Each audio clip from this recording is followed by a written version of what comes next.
नमस्कार, breaking tube में आपका स्वागत है।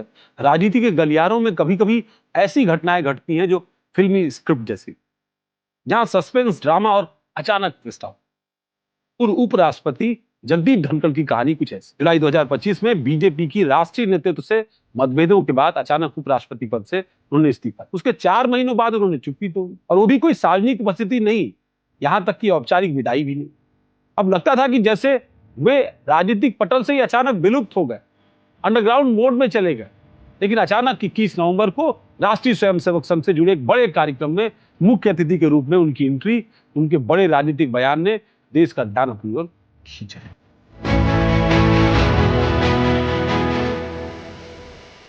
आरएसएस के मंच पर दिए गए बयान न सिर्फ आरएसएस की तारीफों से भरे थे, बल्कि उनके हालिया अतीत को लेकर क्रिप्टिक संदेश भी इसमें थे।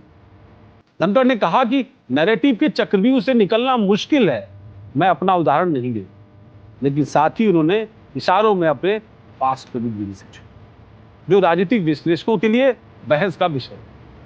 दरअसल जगदीप धनखड़ का राजनीतिक सफर हमेशा से विवादों से।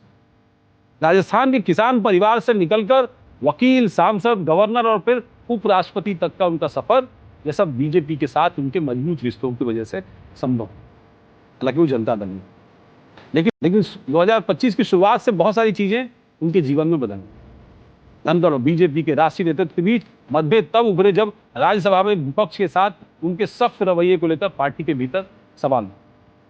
धनखड़ राज्यसभा के चेयरमैन के रूप में विपक्षी सांसदों के निलंबन और सख्ती के लिए जाने गए।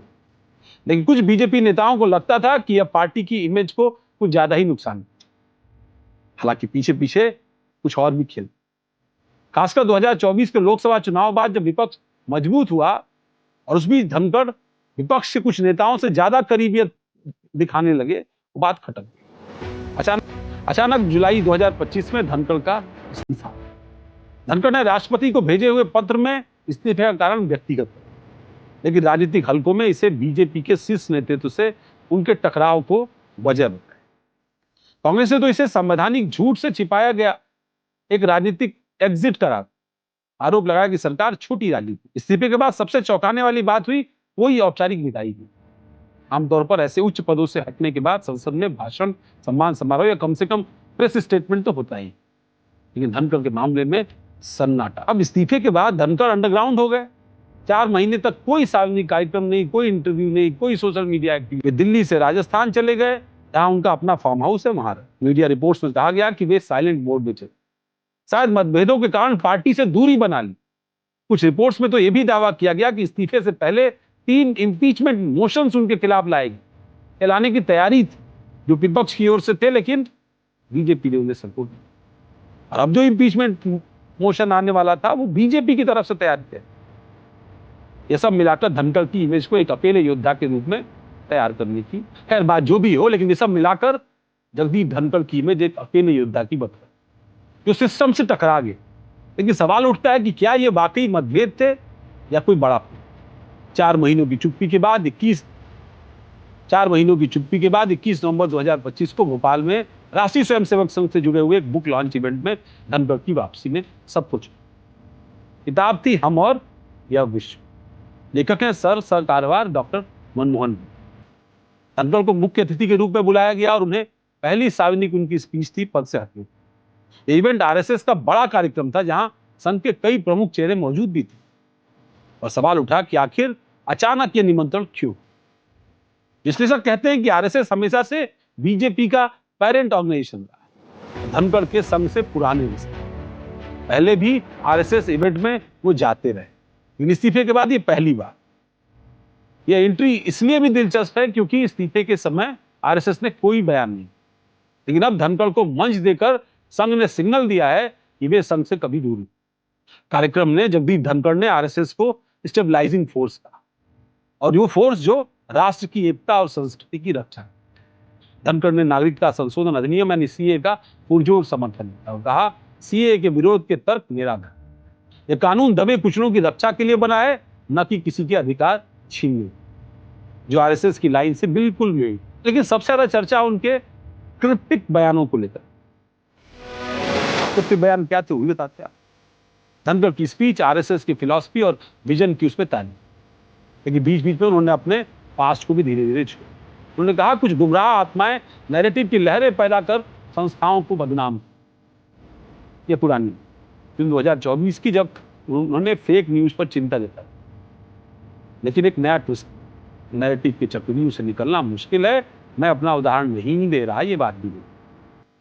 यह इशारा साफ था कि उनके हालिया अतीत की ओर उपराष्ट्रपति पद पर रहते हुए विपक्षी हमले, निलंबन विवाद और अंततः सत्ता पक्ष से मतभेद के बाद स्थिति सब कुछ अचानक। धनखड़ ने कहा कि मेरा हालिया अतीत इसका उदाहरण।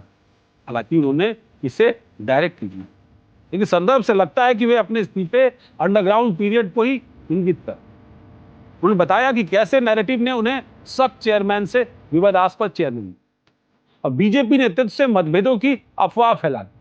लेकिन आरएसएस के मंच पर वे बोले, संघ जैसी संस्थाएं नैरेटिव से ऊपर उठ और राष्ट्र हित को प्राथमिकता। यह बयान बीजेपी को भी एक संदेश था कि वे अभी संघ की विचारधारा से जुड़े हुए हैं और संघ का उनको समर्थन है। धनखड़ की इस वापसी ने कई सवाल खड़े।